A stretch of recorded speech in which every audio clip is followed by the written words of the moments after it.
Picture a moonless sky over the Eastern Front, engine silent, fuel gauge sitting on empty, and two young women deciding in seconds whether they live or die tonight. That is the exact edge this story sits on, and by the end you will understand precisely what pilots of the Soviet 588th Night Bomber Regiment actually did when their plywood biplane ran dry above enemy-held ground. This is not legend dressed up for drama. Every detail ahead comes from the documented history of the unit the Germans nicknamed the Nachthexen, the Night Witches, one of the most remarkable combat formations of the Second World War. The tone tonight is serious, because the stakes these women faced were serious, and the choices they made under pressure still carry weight 80 years later. Before we go further, if stories of overlooked courage and hidden history matter to you, take a second right now to subscribe to this channel, tap the like button, and send this video to someone who needs to hear a story like this one. It costs nothing, it takes 5 seconds, and it tells us you want more forgotten history brought back into the light.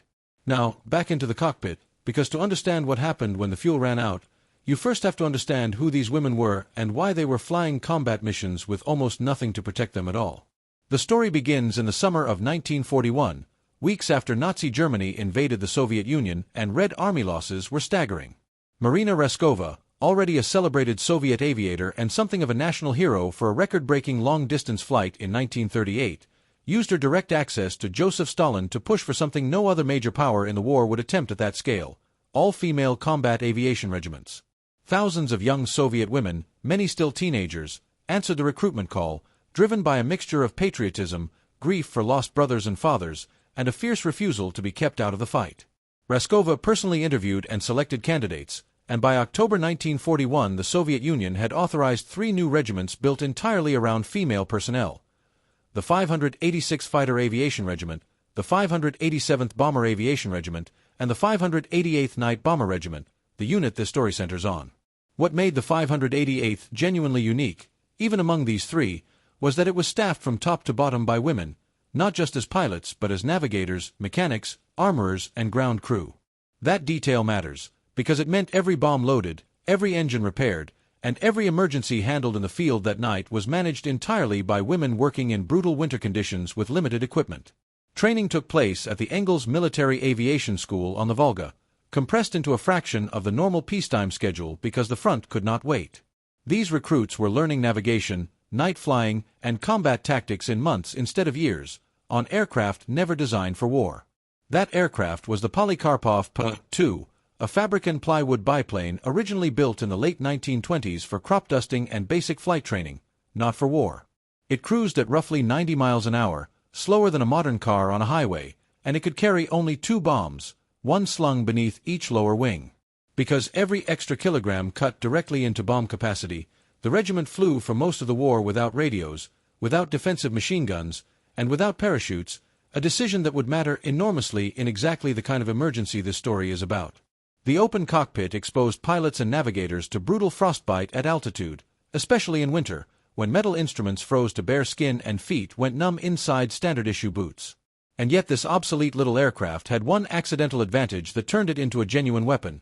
Its stall speed was lower than the minimum speed at which German Messerschmitt fighters could safely fly, which meant a Messerschmitt chasing a P-2 risked literally falling out of the sky if it slowed down enough to line up a shot. The Pa-2's fuel tank held only about 120 liters, giving it a flight endurance of roughly 2.5 to 3 hours under normal conditions, a number that becomes critically important once you understand how these missions were actually flown night after night. When the 588th became operational on the front line in June 1942, its commanders developed a tactic that would define the unit's legend. As a plane approached its target, the pilot would cut the engine entirely and glide the final stretch in near total silence, dropping bombs by sight and feel before restarting the engine and peeling away into the dark. German soldiers on the ground, unable to see the source, described hearing only a faint whooshing sound moving overhead, like a broom sweeping through the air, and that image gave the regiment its haunting nickname. To manage the deadly threat of German searchlights and anti-aircraft batteries, crews often worked in pairs,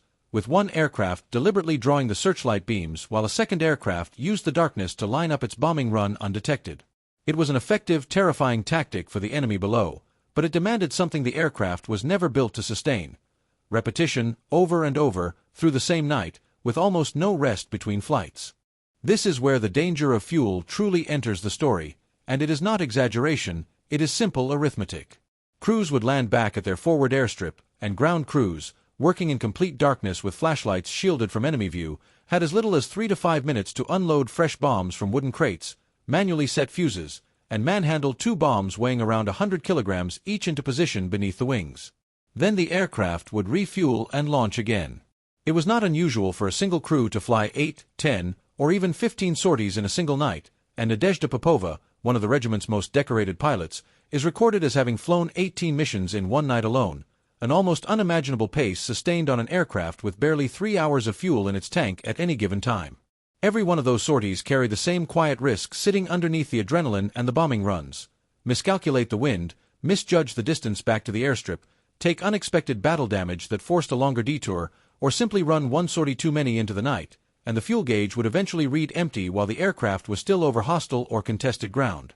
with no radio to call for help and no parachute to bail out with even if there had been altitude too. Fair. So what actually happened in that moment, when the engine sputtered and the fuel ran out over territory controlled by the enemy? The Pa-2's greatest asset here was the very thing that made it look laughably outdated. It was an extraordinarily forgiving glider. Its light wooden canvas frame, low stall speed, and slow cruising profile meant that even with a dead engine, a skilled pilot could stretch a controlled glide for a genuinely useful distance, trading altitude for time, scanning the darkness below for a stretch of field, a dirt road, or open step flat enough to bring the aircraft down without flipping or shattering the fragile airframe. Navigators, working from memorized landmarks, the stars, and dead reckoning since there was no onboard radio navigation to lean on, played a critical role in these final minutes, helping the pilot judge roughly which side of the front line they were likely to touch down on. Landing safely was only the first problem solved. The moment the aircraft stopped moving, on land that might belong to the enemy, the crew's mission shifted entirely from bombing raid to survival, and the choices they made in the minutes and hours that followed were every bit as consequential as anything they had done in the sky. There is a well-documented example that illustrates exactly this kind of ordeal, even though the specific circumstance differed slightly from a pure fuel emergency. On the 2nd of August 1942, Nadezhda Popova was flying a daytime reconnaissance mission when she was attacked by Luftwaffe fighters and forced into an emergency landing near the town of Cherkassk, deep in contested territory with her aircraft badly compromised and no easy way back to her unit. Rather than wait and hope for rescue, she joined a passing motorized column of retreating Soviet forces, making her way back toward friendly lines on foot and by whatever transport she could find, moving through territory where German forces were actively advancing. It was during this desperate trek back to safety that she met a wounded fighter pilot named Semyon Kharlamov, who would later become her husband. Her story reflects the same reality that fuel exhaustion created for other crews across the regiment. A forced landing away from base was never the end of the danger,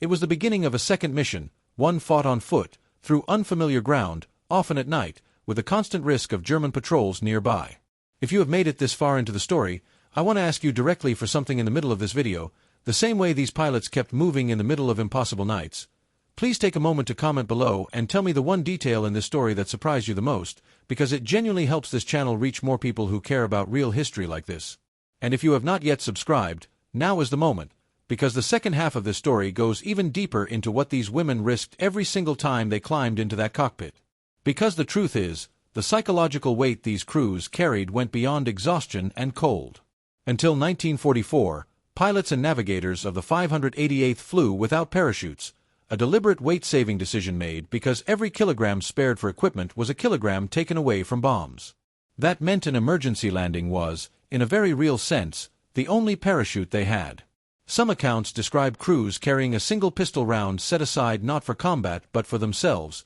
a grim last resort reserved for the possibility of capture, since the treatment of Soviet prisoners of war, and particularly captured Soviet servicewomen, by German forces was widely feared to be brutal. This is the context in which every forced landing behind or near enemy lines has to be understood. It was not simply an inconvenience or a delay in getting home. It was potentially the most dangerous 10 minutes of a pilot's entire war, played out on unfamiliar ground, in the dark, with no communication to friendly forces and no certainty about which direction safety actually lay. Mechanical failure and navigational disaster were not limited to combat nights either, and one early tragedy shows just how unforgiving the conditions were even during training. On the 10th of March 1942, during a training exercise, Popova was leading a formation when 2 aircraft became disoriented in a sudden and violent blizzard and crashed, killing both crews instantly. These were the first losses the unit suffered, months before it had even flown its first combat sortie, and they were a brutal early lesson in how thin the margin for error truly was on aircraft with no radar, no radio contact with the ground, and only a compass, a map, and raw skill standing between the crew and disaster. That same vulnerability to weather, darkness, and mechanical strain sat behind every single sortie flown for the rest of the war, whether the immediate danger was enemy fire, a sudden storm, or simply a fuel tank finally running dry after one sortie too many in a single exhausting night. When a forced landing did happen away from the home airstrip, survival depended heavily on a combination of preparation and improvisation. Navigators carried hand-drawn maps and had memorized major landmarks along their operational sector precisely because there was no backup system if the aircraft went down unexpectedly. Pilots were trained to aim, even in a dead-engine glide, for terrain that offered the best odds of a survivable landing and the best odds of avoiding immediate detection, favoring open fields, dry riverbeds, or unpaved roads over forests or marshland that could flip or trap the aircraft on impact. Once down, the priority shifted immediately to concealment and orientation, moving away from the wreck if it was visible from a distance, staying low, and using the same dead reckoning skills that had guided the flight to now guide a walk back toward the front line, often under cover of darkness and often across ground that had changed hands multiple times in recent fighting. Crews were not entirely alone in this, even when they were far from their own airstrip. The Eastern Front by 1942 and 1943 was crossed by active Soviet partisan networks operating behind German lines, and downed Red Army aviators, including women of the 588th, sometimes found shelter, food, or a guide toward friendly territory through contact with these partisan groups or with retreating and advancing Soviet army units moving through the same contested ground. Other times, as in Popova's case near Cherkassk, survival meant simply attaching oneself to whatever organized Soviet column happened to be passing through and moving with it until the front stabilized enough to rejoin the regiment. These were not isolated incidents. Across the war, the 588th and its later designation, the 46th Guards Night Bomber Aviation Regiment, flew an extraordinary number of missions, with figures commonly cited between roughly 24,000–30,000 combat sorties over the course of the conflict, meaning the sheer volume of flights made emergencies of every kind, including fuel exhaustion, a statistical near certainty across the regiment's operational life rather than a rare exception. The regiment's achievements by the war's end were staggering given how primitive its equipment remained throughout. Official accounts credit the unit with damaging or destroying 17 river crossings, 9 railways, 2 railway stations, 26 warehouses, 12 fuel depots, over 170 armored vehicles, dozens of prepared enemy firing positions, and multiple searchlight installations, alongside more than 150 supply drops of food and ammunition to Soviet ground troops. In recognition of its role in the brutal fighting for the Taman Peninsula in 1943, the unit was redesignated the 46th Guards Taman Night Bomber Aviation Regiment, an honor reserved for formations that had proven themselves in especially difficult combat. 23 women from the regiment were ultimately awarded the title Hero of the Soviet Union, the nation's highest military honor, and the regiment as a whole received numerous decorations, including the Order of the Red Banner and the Order of Suvorov. Nadezhda Popova herself is credited with flying over 850 combat missions across the war, a number so far beyond typical wartime rotation standards that it is genuinely difficult to compare, since most Allied bomber crews elsewhere in the war were rotated out of combat duty after around 25 missions for their own survival and sanity. The human cost behind those numbers was real and heavy.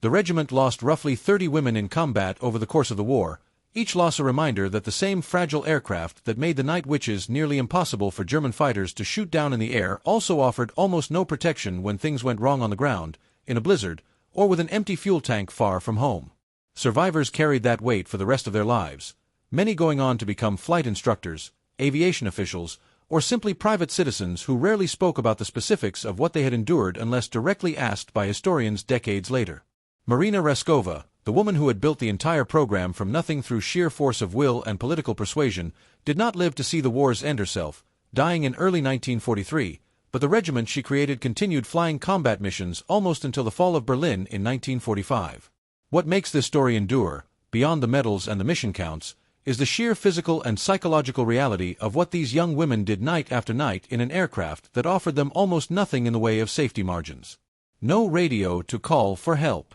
No guns to fight back with for most of the war. No parachute to fall back on if the fuel ran out at the wrong moment over the wrong stretch of ground. Just a compass, a map, raw flying skill, and an extraordinary amount of nerve, applied over and over, sortie after sortie, until either the war ended or their luck did. When their fuel ran out over enemy-held territory, what these pilots did was refuse to panic, glide the dying aircraft toward the least dangerous ground they could find in the dark, and then quite literally walk their way back into history, one careful step at a time through hostile territory, armed with little more than the same determination that had gotten them into the cockpit in the first place. That is the real answer behind the title of this video, and it is a far more human, far more astonishing story than any myth could have invented. If this history moved you the way it moved me putting it together, please subscribe to the channel so more stories like this reach you, tap like so this video reaches other people who value real history, share it with someone who would genuinely appreciate hearing it, and drop a comment below telling me which single fact here surprised you most,